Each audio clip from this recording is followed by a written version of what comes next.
শেখ হাসিনা ছাড়া বাংলাদেশ চলবো না। ৭১-এ শেখ মুজিবর দেশ স্বাধীন করছিল, চুটপারানি মারানির ছেঁড়াগুলা, শুয়োরের বাচ্চাগুলো দেশটাকে শেষ করতেছে।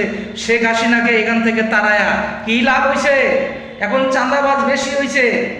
আরে ডক্টর ইউনূস মাদার চুত, তুই বাঘে গায়ের দিকে দেখ, দেশ সাইডা চলে এটা যাইবে ওই দেশ সাইডা। হ্যাঁ, আজকে কি লাভ হলো? বাংলাদেশটার হাল কি করছে?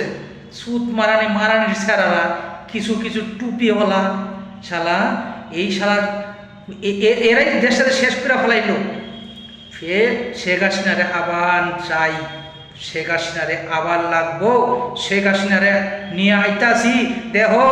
তারপরে তোমাদের একটা একটা করে আজাকর আছে না, সবগুলোর ফাঁসি ছাড়া একটাও রাস্তা নাই। আর এর থেকে একটাও ভাবতে পারবা না।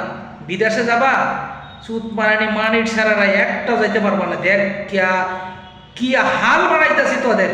শেখ হাসিনারে আবার শেখ হাসিনা আইব, শেখ হাসিনা পাওয়ারে আছে, শেখ হাসিনা প্রধানমন্ত্রী নিয়ে আছে, থাকবো, আছেই।